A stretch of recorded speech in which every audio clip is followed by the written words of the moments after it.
আসসালামু আলাইকুম সুপ্রিয় শিক্ষার্থীরা, কেমন আছো সবাই? আশা করি ভালো আছো। তোমরা যারা অন্য ধর্মের শুনছো তাদেরকে আমার আন্তরিক শুভেচ্ছা এবং অভিনন্দন।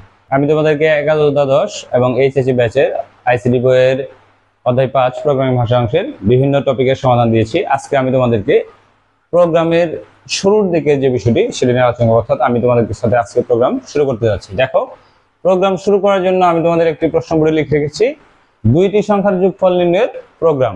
এই প্রোগ্রামটা আমরা করব। দেখি সলিউশন।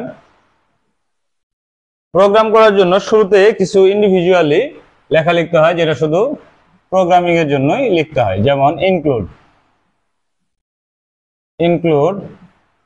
stdio studio.h include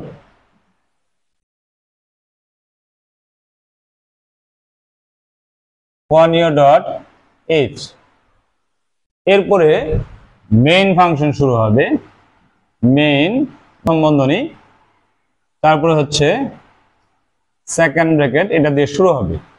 এটা দিয়ে শুরু করার পরে আমরা এই প্রোগ্রামটা লিখব। দেখো, এখন আমরা সংখ্যা দুটো নিব। দেখো, সংখ্যা দুটো শুরু করব, ইন এ বি এবং এদের যোগফল সাম ইনপুট করাবো। এখন আরেকটা বিষয় খেয়াল রাখতে হবে, সেকেন্ড ব্র্যাকেটের মধ্যে যতগুলো লাইন থাকবে মোটামুটি সবগুলো লাইনের শেষেই সেমিকোলন ব্যবহৃত হবে। লাইন শেষ হয়ে যাবে সেমিকোলন দিবে, লাইন শেষ হয়ে যাবে সেমিকোলন দিবে।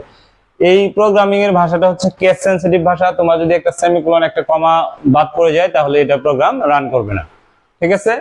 এখন এই ইনপুটের ফাংশনের মধ্যে আমরা এই দুইটা মানকে একসাথে ইনপুট করাতে পারি বা আলাদা আলাদাভাবেও ইনপুট করাতে পারি। তাহলে লিখবো প্রিন্ট এফ। আমরা কাজের সুবিধার্থে দুইটাকে একসঙ্গে ইনপুট করাবো। এন্টার দা ভ্যালু অফ এ এবং বি। এই হচ্ছে দুইটা সংখ্যাকে আমরা ইনপুট করে দিলাম। তাহলে স্ক্যানএফ। এখন তুমি আমাকে জিজ্ঞেস করতে পারো, স্যার প্রিন্টএফ কেন লিখবো, স্ক্যানএফ কেন লিখবো? আসলে আমরা যখন সেটের অঙ্ক করেছিলাম 9-10-এ, তখন দেখেছি যে সেটের অঙ্ক প্রকাশ করার জন্য ইন্ডিভিজুয়ালি সেকেন্ড ব্র্যাকেটই ব্যবহার করতে হয়। তাহলে প্রোগ্রাম লিখতে গেলে এই অপারেটরগুলো ব্যবহারই করতে হবে, অন্য কিছু লেখা যাবে না। তাহলে দেখো, এখানে আমরা কি করব, যেহেতু দুইটা সংখ্যা তাহলে পার্সেন্ট ডি দুইবার লিখব, ঠিক আছে? আচ্ছা, এবার যেহেতু দুইটা সংখ্যা তাহলে এন্ড এ এবং এন্ড বি। যদি ইন্ডিভিজুয়ালি একটা সংখ্যা থাকতো তাহলে আমরা কি করতাম, আলাদা আলাদা ভাবে ইনপুট যদি করাইতাম। এখানে লিখতাম printf enter the value of a, লেখার পরে এই জায়গায় লিখতাম scanf percent d double invert comma percent d double invert comma শেষ কমা দিয়ে এ লিখে শেষ করে দিতাম।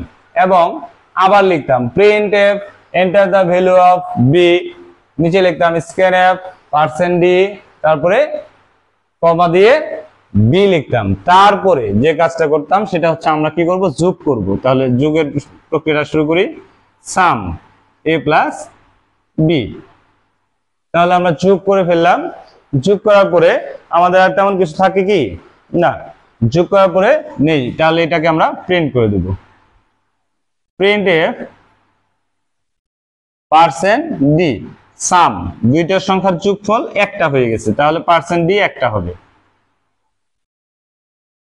তারপরে কি সাম, তুমি শুধু এসও লিখতে পারো সামও লিখতে পারো।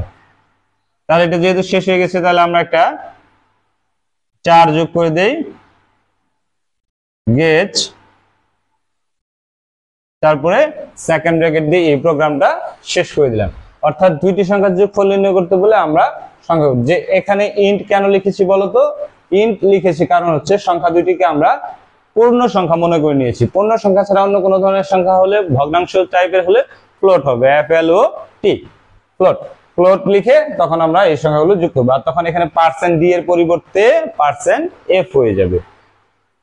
এই হচ্ছে দুইটি সংখ্যার যোগফল নির্ণয়ের প্রোগ্রাম। আচ্ছা, এখানে দুইটি সংখ্যার পরিবর্তে যদি আমাকে তিনটি সংখ্যার যোগফল বের করতে বলে তাহলে আমরা কিভাবে করব? তিনটি সংখ্যার যোগফল বের করতে বলে ইন্ট দিয়ে এ বি এবং সি দিব। তাহলে printf enter the value of A B C. তাহলে স্ক্যানআপে কি পরিবর্তন হবে, %d আর একটা %d চলে আসবে, এবং এখানে এ এন্ড বি এবং এন্ড সি আসবে। সামের বেলায় a plus B plus C আসবে, প্রিন্টএফ এর বেলায় যা আছে তাই আসবে, গেট এবং ক্লোজ চলে আসবে। তাহলে তিনটা বলুক চারটা বলুক যাই বলুক না কেন, এখানে শুধু আমার ইনপুটের বেলায় শুধু পরিবর্তনটা চলে আসবে। ধন্যবাদ সবাইকে এতক্ষণ আমার সাথে থাকার জন্য। আমার পরবর্তী ভিডিও পেতে অবশ্যই তোমরা আমার ইউটিউব চ্যানেলে সাবস্ক্রাইব করবে এবং ফেসবুক পেজটি ফলো দিয়ে রাখবে। এই যে তোমরা আমার ভিডিও দেখে চলে যাও কিন্তু লাইক কমেন্ট শেয়ার করো না।